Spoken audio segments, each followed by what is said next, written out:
Welcome to the short discussion on the impact of the stator core on power factor. In this presentation, we will also include a short case study which included a stator that had been damaged through the burnout process, as well as rotor conditions which both contributed to low power factor and extremely high no-load current. The data provided was used in a court case in which Dr. Penrose was an investigator and expert witness. My name is Howard Penrose, and I am the Vice President of Dreisilker Electric Motors Incorporated and the Web Editor-in-Chief of the IEEE Dielectrics and Electrical Installation Society, as well as serving as the Outreach Director for the Society for Maintenance Reliability Professionals. First, a quick definition of power factor. There are several components which we are interested in for this presentation.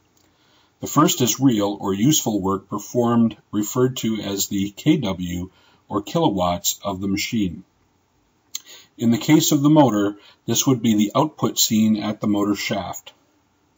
The next is the kVA or kilovolt amperes, also known as the apparent power.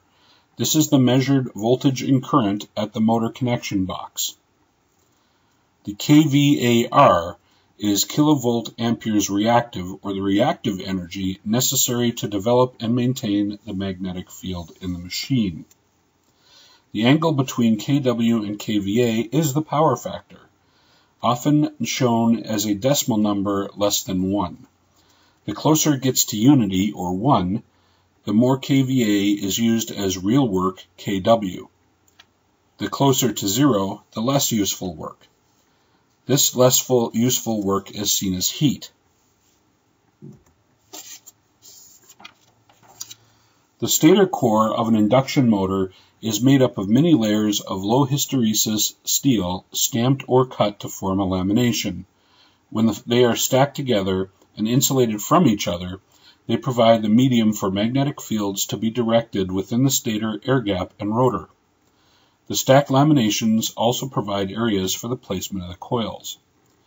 When the conditions are good, most of the energy used goes to developing the magnetic fields, which would result in a relatively high power factor.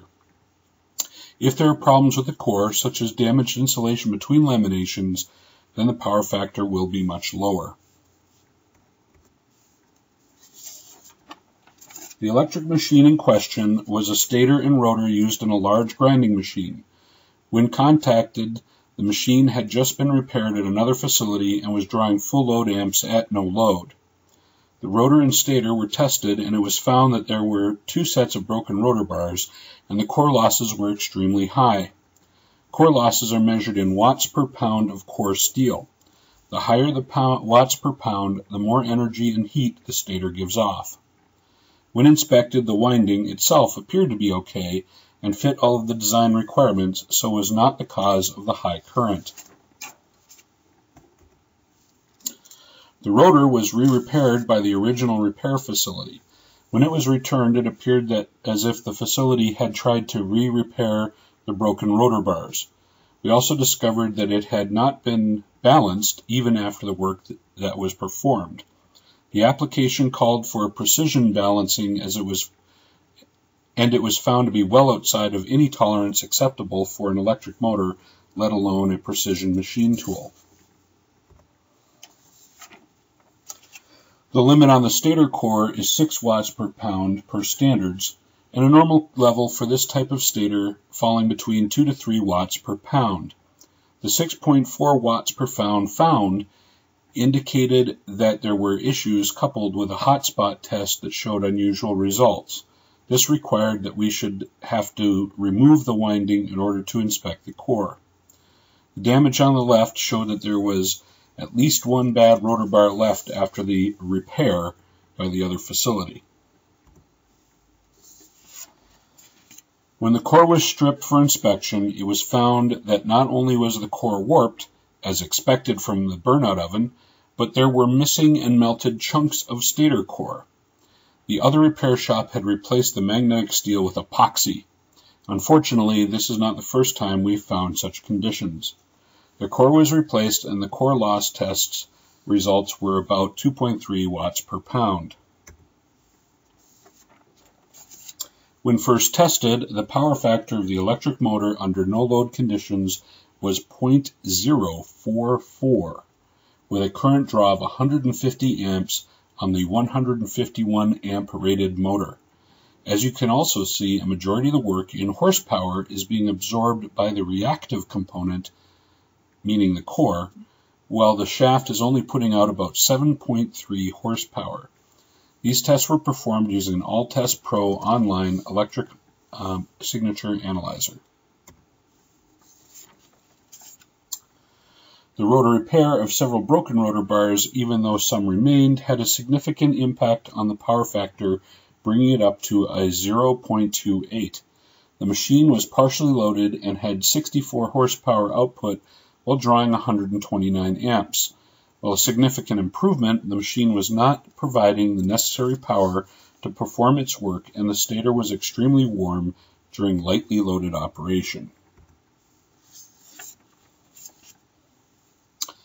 Following the stator core repair, the machine was tested at 150 amps under load. The power factor was 0.6 and the shaft horsepower was 157 horsepower. The stator ran cool and the operation continued satisfactorily.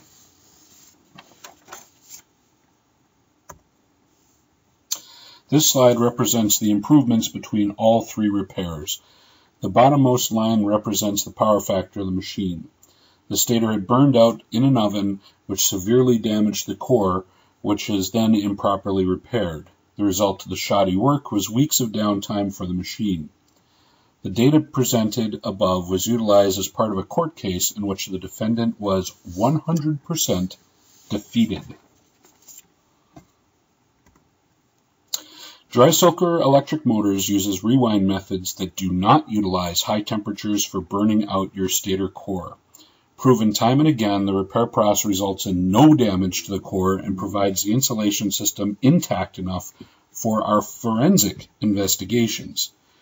In this case, if the stator had been returned to a burnout oven, there would have been no evidence of the epoxy used to replace the core steel, and conditions would have allowed the defendant to claim that the condition of the core was due to the failure that was under investigation. Strike another one against incinerating stators. For more information, visit the Dry-Cycle Electric Motors, Inc. website. Thank you very much.